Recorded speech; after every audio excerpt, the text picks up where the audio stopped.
Patrice Talon à l'instant, c'était le 20 décembre dernier devant le Parlement. Rémi, vous avez la parole. Le ton, il est ferme.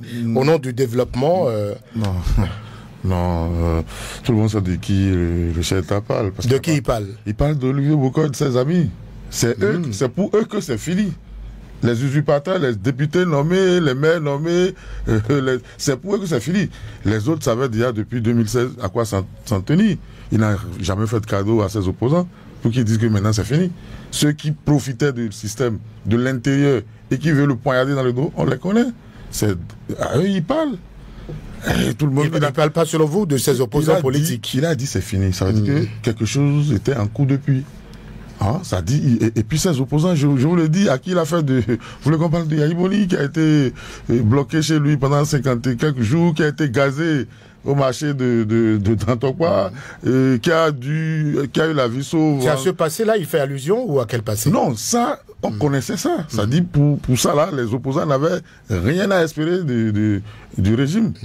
Il y en a qui sont en prison, d'autres sont en exil, d'autres sont dans le maquis, d'autres sont dans le pays, mais terrés comme des rats, qui ne peuvent pas s'exprimer. Eux, ils savent que tous les privilèges, enfin, je ne veux dire même pas privilèges, que les droits étaient finis même depuis 2016. Pour eux, c'était fini. Maintenant, ceux pour qui c'est fini maintenant, c'est ceux qui étaient avec lui et qui ont voulu déstabiliser son régime. Que les incompétents dont il parle, c'est-à-dire c'est ceux qui ne méritent pas et à qui on a accordé des postures, comme voilà, on a dit, il y a des députés, on n'a même pas voté dans leur circonscription électorale, ils sont devenus députés quand même. Vous savez comment on a fait pour les maires, on va encore désigner bientôt les chefs quartiers et tout ça. Ce sont eux qui ne méritent pas les places qu'ils occupent. Les incompétents dont on parle, vendeurs d'illusions. Moi, je ne vois que ceux-là. C'est la première fois qu'ils sortent publiquement après la tentative de coup d'État. Vous ne voyez pas un passé plus en avant? Enfin, je vous ai déjà dit que moi, je ne me retrouve même pas dans tout ça. Je vous ai, même lui, le chef de l'État, moi, je ne lui en veux pas. J'ai toujours dit ici que la classe politique, le personnel politique a besoin de formation. Il n'a pas eu cette formation-là. Il est devenu acteur politique sur l'État par défaut, si vous voulez. Donc moi, je ne peux pas lui en vouloir. Je veux cette nouvelle classe politique qui va être vraiment formée, issue des écoles au sein des partis, avec... c'est ce qu'il a dit maintenant avec la réforme du système partisan. Le président de la République sera issu d'un parti politique. Non. Ce qu'ils sont en train de faire, c'est de l'arnaque.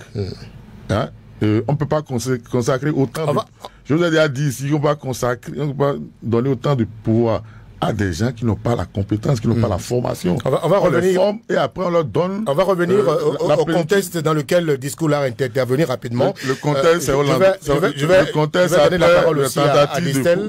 Non, vous savez que c'est un contexte dans lequel l'opposition réclame le toilettage de la liste électorale. On parle de révision du code électoral. Permettez-moi de poser la question à Rémi. Permettez, est-ce que c'est bienvenu ce temps, ce discours, je vous dis, ce message? Il ne s'adresse pas aux opposants. La preuve, c'est que pour l'audit, il a même dit qu'il est d'accord. Quand bien même les partis de son camp ne se reconnaissent pas dans la procédure. Il a dit qu'il est d'accord. Donc ceux pour qui les privilèges sont terminés, il va continuer avec la main implacable avec les opposants. Ils iront en prison. Pour ceux qui vont peut-être se manifester pour être président de la République ou venir s'asseoir à sa place, ils iront en exil. Pour les autres, ils iront... Enfin... Il y a même eu des tirs à balles réels sur des citoyens. Et nous sommes assénés de taxes tous les jours. Donc, rien n'est fini chez le Benoît Nanda. Ceux pour qui c'est fini, c'est Olivier Bokor, ses amis qui sont avec lui et qui ont tenté c'est ce que vous comprenez. Et qui ont tenté de le déstabiliser. C'est pour eux que c'est fini. D'accord. Distel Amoussou, est-ce qu'on peut comprendre au travers de ce message, de cette fermeté de temps que le dialogue il est rompu dans ce contexte actuel? Absolument, absolument. Écoutez, il ne vous échappe pas et que dans ce pays, nous avions des sobriquets. Sous la période révolutionnaire, on parlait de Aklaso, l'envoudou-tolè, à Tinui, Todokuntolè. Vous savez ce que ça veut dire, les gargantua, les sanctions de l'économie du pays.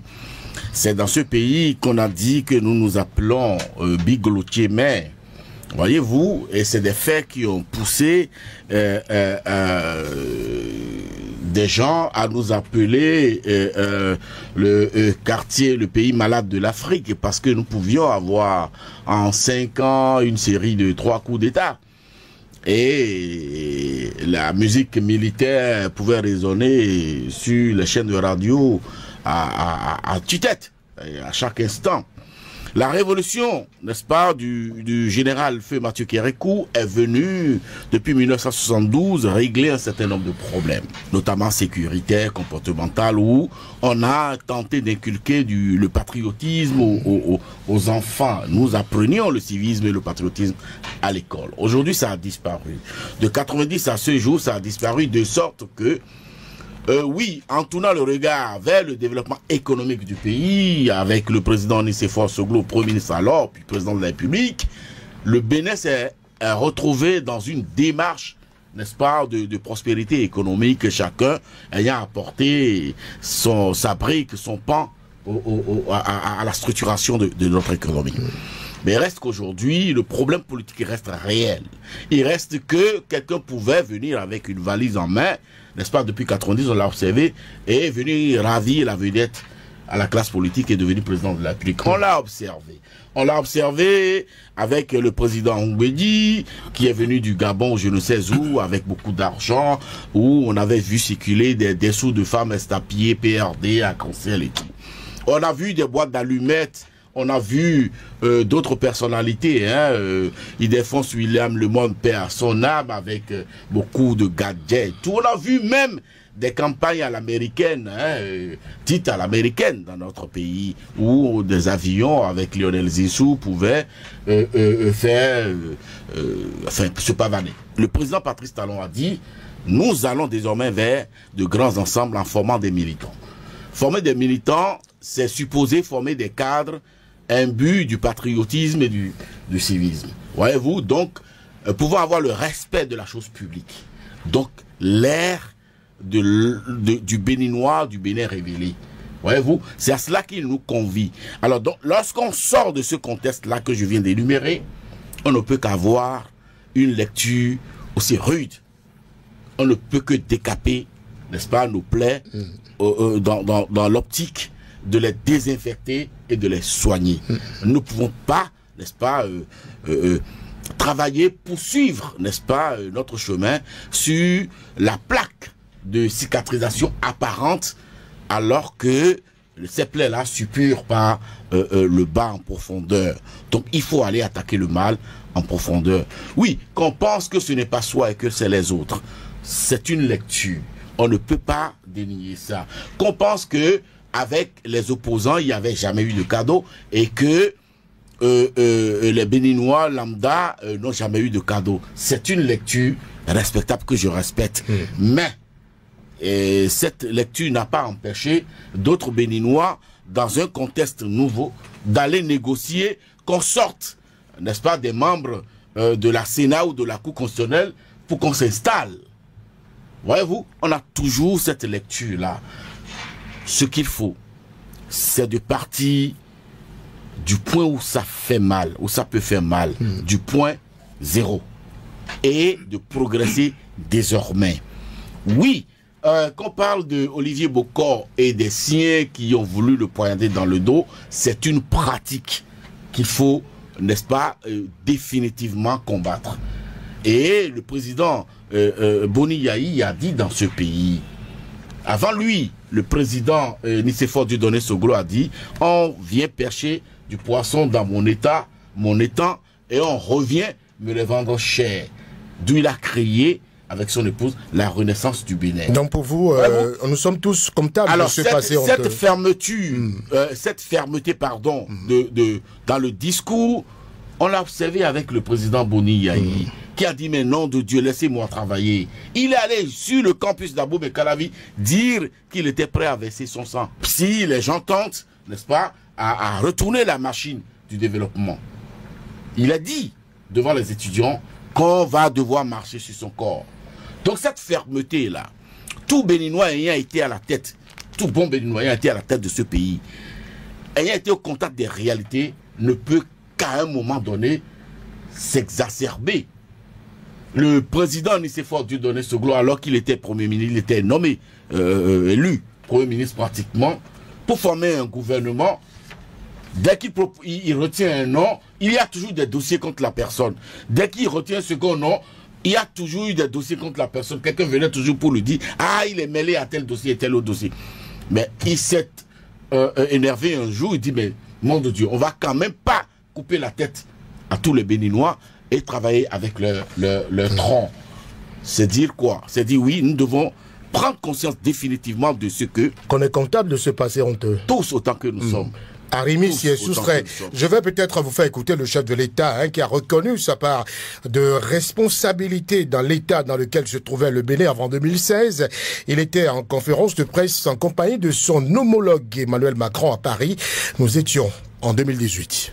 Vous savez, à mon âge et pour le parcours qui a été le mien au Bénin, il ne serait pas sincère de dire que je n'ai aucune responsabilité dans ce que l'état dans lequel se trouve le Bénin.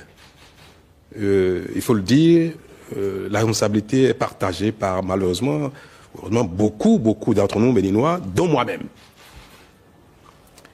Et l'état dans lequel se trouve le pays, d'inégalité remarquable, une minorité s'accapare un peu trop des maigres ressources du pays, la mauvaise gouvernance, l'inéquité, autant de choses qui, donc, comme je viens de le dire, ont pu profiter à une minorité, dont moi-même. Et être dans mes fonctions actuelles, avoir cette opportunité pour réparer et m'abstenir de le faire, ce serait louper une occasion de rentrer dans l'histoire. Arimi Choubadi, réaction? Vous l'avez écouté, le chef de l'État? Oui, on a écouté. Nous étions en 2018, il était en compagnie de Emmanuel Macron, à une visite à Paris, c'était devant la presse. Et vous aurez remarqué que ça amusait Macron, qu'un chef d'État qui a le pouvoir exécutif en main, qui a des initiatives en matière de justice, en matière législative, et qui vient sur la place publique, je ne sais pas si c'est sa mémoire ou bien c'est sa vie qu'il racontait. Ça n'a aucun sens. Le chef d'État vient peut-être expliquer des mesures qu'il a prises. Nous sommes en République. Le Bénin n'est pas sa propriété privée. Lui, il est juste de passage. Et s'il veut vraiment, il reconnaît qu'il a pris une part dans des malfaisances dans le pays, il commence pas à s'appliquer la loi. Tout simplement. Il se confie à un juge. Oui, monsieur le juge, j'ai péché, j'ai fait ci, j'ai fait ça, appliquez-moi la loi. Ou bien... il invite aujourd'hui à rompre avec ce passé. S'il vous plaît, je ne sais pas si vous allez, je ne sais pas de quelle religion vous êtes, mais chaque jour, quand moi j'écoute les prêches de mon imam, il me dit tout ce que vous dites là. Mais quand c'est un chef d'État, il ne va pas me répéter ce que l'imam me dit tous les jours à la mosquée. Hein? Nous ne sommes pas dans... Il n'est pas chef d'esprit ou bien chef catéchiste ou bien maître catéchiste. Il est président de la République, il dispose du pouvoir exécutif. Il peut prendre des initiatives en matière judiciaire, en matière légale. Il fait tout ça parce que, je ne sais pas quel est son programme quand il vient au pouvoir. Mais s'il a eu envie de redresser les choses comme il dit, il prend des initiatives. Il ne vient pas pour dire oui, écoutez, j'en appelle à vos esprits, à vos je ne comprends pas quel était son... Voilà, et puis vous auriez pu mettre son passage avec Hollande, où il disait que lui fera de la magie pour le Bénin, il fera du miracle, pour revenir un an plus tard dire ici au Bénin que lui n'a jamais dit qu'il fait des miracles, qu'il fait de la magie. On n'a pas pris un chef d'État pour nous faire des prêches. Hein? Il prend des mesures. Et dans les explications des mesures qu'il a prises, il peut peut-être se pencher sur des... Mais il n'est pas là pour nous faire de la théorie, pour nous élaborer des thèses, ou nous faire comment appelle-t-on, nous faire des cours de philosophie. Hein? C'est gênant. Ici, il est là. Pour le passé dont il parle, il a pris quelle mesure et quelle autre mesure. Hein? S'il lui-même reconnaît qu'il a pris une part dans une mauvaise gestion du pays, qu'il se fasse appliquer la loi, tout simplement, qu'il demande qu'on lui, qu'il passe devant la justice pour payer pour ses fautes. Comme il veut faire payer les autres citoyens qui ne seraient pas en règle avec la norme. Mais si c'est pour faire les professions de foi, là, je ne me retrouve pas. On n'a pas élu le chef d'État, je vous dis, tout ce qu'il dit, soit il se transforme, il change de vocation. S'il est un chef religieux, ou bien il est un chef traditionnel, moral, ou je sais pas quoi, il peut aller dire à ses ouailles, ou tous ceux qui croient en la même, qui sont de la même obédience que lui, il peut leur faire ses cours de morale, hein, de prise de conscience, de ci, de ça. Mais ici, nous sommes en République. En République, d'abord, chacun a son rôle. Hein, les tâches sont bien définies, les pouvoirs sont séparés et chacun joue sa partition. Il n'est pas le propriétaire du Bénin, il est le chef de l'exécutif. C'est-à-dire que le budget national, c'est lui qui l'exécute. Hein, et donc il exprime, je vous ai déjà dit ici, il exprime à travers le budget tout ce qu'il veut faire dans l'année. Hein, y compris même si éventuellement il veut déclencher des procédures judiciaires ou bien il veut lancer des opérations main propre, tout ce qu'il veut, il le consacre dans le budget et puis il vient l'expliquer, on s'en tient à ça. Mais comment chacun vit sa vie, c'est pas son problème. Hein?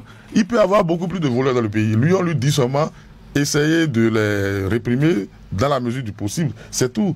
Les autres qui sont chargés de faire transformer les âmes et les consciences, ils sont dans la République, on en a partout, dans les mosquées, dans les églises, dans nos couvents, qui jouent ce rôle-là. Mais si le chef d'État se transforme lui tout seul, en mage, en prêtre, en imam, moi je ne comprends pas. Je veux bien savoir depuis 2018, est-ce qu'il a accepté lui-même qu'on lui applique la loi pour les fautes qu'il reconnaît avoir commises? C'est tout simple. Okay. Maintenant, s'il nous dit, oui, j'ai commis des fautes, mais je ne paye pas, mais tous les autres qui ont commis, ils vont payer. Là, je ne comprends pas. De toute façon, si tant est qu'il est coupable de quelque chose, quand il va quitter le pouvoir, s'il ne voulait pas lui appliquer, il ne veut pas appliquer à lui-même la loi, on va le lui appliquer tout simplement. Dissel Amoussou, vous avez écouté le chef de l'État? Oui, je l'ai écouté et je suis convaincu qu'il n'a jamais dit qu'il était Jésus-Christ et qu'il venait de la Vierge Marie et qu'il n'a pas de péché. Voyez-vous, j'ai écouté la franchise dans la voix, dans le son d'une personnalité publique, d'un chef d'État qui sait qu'il est en train de diriger un pays d'êtres humains. Et il sait que lorsque vous prenez même des lois, il y a ce qu'on appelle l'esprit de la loi, et qu'il est de besoin de communiquer, n'est-ce pas, d'expliquer, de faire de la pédagogie autour des grandes décisions publiques. Il est conscient de cela. Et c'est pour cela qu'il nous dit, nous invite à regarder le passé immonde et qu'il continue d'assumer ses responsabilités dans ce passé-là. Arribi dit qu'on n'a pas l'impression qu'il est comptable de ce passé. Puisqu'il s'y soustrait et il martyrise entre griffes les autres. Il fait mieux. Vous l'avez suivi, Dissel? Je l'ai suivi. Et vous n'avez pas constaté que j'évite d'évoquer de noms, que j'évite d'appeler le nom de personne. Je ne voudrais pas enflammer une polémique inutile. Mais j'observe que celui qui n'a jamais péché... Vous êtes le vis-à-vis d'Arimi dans ce studio, il faut lui parler directement. Que celui qui n'a jamais péché vis-à-vis de la République du Bénin, du Dahomey devenu Bénin, se lève et jette la première pierre à Patrice Talon. Et à Patrice Talon, je dirais simplement, relève-toi, vas-y, sois ferme dans ta nouvelle voie et ne pêche plus. C'est ce que moi j'ai à dire. J'ai à dire au président Patrice Talon de garder la fermeture de posture qu'il a aujourd'hui, de continuer à regarder... Avec le dialogue qui est rompu là. Quel dialogue est rompu? Vous l'avez dit, vous l'avez dit. J'ai dit quoi? Vous avez dit que l'opposition sait à quoi s'en tenir, que le dialogue il est rompu. C'est ce que vous avez dit tout à l'heure. Vous m'attribuez les propos de mon vis-à-vis. C'est pas moi qui l'ai dit. C'est pas vous qui l'avez dit. Non, il est là pour... Donc vous pensez que le dialogue n'est pas rompu? Mais nous sommes toujours en dialogue. La belle preuve, il y a un cas de concertation qui est en train de faire un périple. Il n'a pas porte close. Même si chaque chapelle que ce cadre-là rencontre lui dit sa position vis-à-vis de son déshydratat. Mais si le vis-à-vis de ce cadre de concertation voit en tout ce qu'il demande le recours à un passé honteux, comme c'est dit là, ça veut dire que il n'y aura pas de concession. Écoutez, j'ai toujours dit sur votre plateau que le concept de consensus en démocratie est une aberration. Ça, c'est moi qui voulais toujours chanter sur ce plateau. Que le président Patrice Talon revienne à le dire, à se l'approprier, le dire aujourd'hui devant l'Assemblée. N'allez pas me demander de combattre cette lecture de la chose. Nous sommes en démocratie et ceux qui ont inventé la démocratie n'ont pas mis à côté une poche de consensus. On va finir sur le sujet rapidement. Vous m'avez simplement sorti de mon développement. Allez-y, vous pouvez finir. Vous m'avez attribué. Vous pouvez finir, allez-y. Des propos qui ne sont pas les miens. Et là, écoutez. Vous avez perdu le fil. Non, je n'ai pas perdu le fil. Sauf à continuer de confirmer que le chef de l'État a pour obligation aujourd'hui de rester ferme dans sa nouvelle posture, de rester ferme dans sa vision. Parce qu'il a le quitus des Béninois. C'est eux qui ont composté son billet et l'ont envoyé à la Marina. Et c'est lui, au terme des dispositions légales qui définit la politique de l'État béninois, qu'il continue de cette façon-là, mais de continuer à penser à faire du Bénin, n'est-ce pas, le pays le plus grand et qui va survivre. C'est le Bénin qui restera immortel, l'a-t-il dit par ailleurs. Et donc, c'est ça qui est le plus important. En posant les socles, en continuant de décaper nos plaies par endroits. Est-ce que vous ne pensez pas que l'idéal aujourd'hui pour le chef de l'État, c'est d'accepter les assises nationales, s'il vous plaît, on ne pouvait pas... Laissez-moi terminer. Les assises nationales que demande l'opposition. On est tous pécheurs, on est tous comptables de ce passé honteux. Venez, on rebat les cartes à zéro et on repart sur de nouvelles bases. On ne dirige pas un pays par des humeurs, en concédant, n'est-ce pas, au ressenti de quelques-uns, surtout des acteurs politiques. Non, on gère un pays en fonction de la sociologie, en fonction de l'économie, en fonction des lois choisies par le peuple et pour le peuple. À partir de ce moment-là, si des gens trouvent que c'est trop barricadé, il faut leur faire de l'espace. Et pour leur faire de l'espace, il faut qu'on aille s'asseoir pour discuter et dire la part qui devrait leur revenir, du style, du type, du genre.